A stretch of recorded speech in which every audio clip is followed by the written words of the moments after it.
Some state lawmakers blasting the handling of those protests on the Capitol grounds, saying police should have been ordered to stand aside. But the Department of Public Safety says that decision kept people from getting seriously hurt. Our Capitol reporter Michael Hyland is live in Raleigh. And Michael, what will ultimately happen to these monuments is still unclear.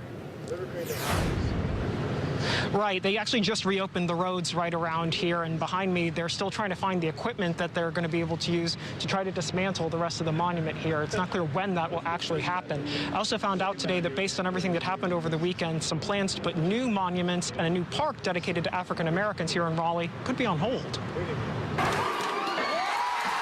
As Confederate monuments come down at the Capitol grounds, people stop by Monday to see what's left. It takes a while to educate the public, but they're getting educated, so that's positive. I realize the monuments represent signs and symbols of the past, but there's so much work to be done yet. Republican House Speaker Tim Moore is criticizing how the events unfolded Friday night as people climbed this monument and tore the statues down. And then directing that law enforcement stand down and allow this to happen, that's not leadership. This is some of the police radio traffic from that night.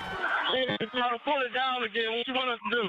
It's too dark. You hear concerns about people potentially getting hurt if police get too close, then this. Step back. The Department of Public Safety declined our request for an interview, but said 3 officers did get hurt Friday night, though none seriously. A spokesperson for the agency attributed that to the decision not to engage again as the first statue came down. We're very fortunate that folks haven't been killed in this process, but this has to stop. In 2017, Governor Roy Cooper petitioned the State Historical Commission to try to move the 3 Confederate monuments from here to the Bentonville battlefield in Johnston County.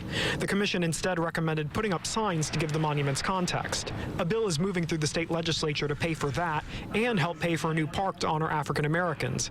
Speaker Moore now says that should be on hold. I think we need to make sure that what we're doing is going to work hand in glove with what's happening with the Historical Commission.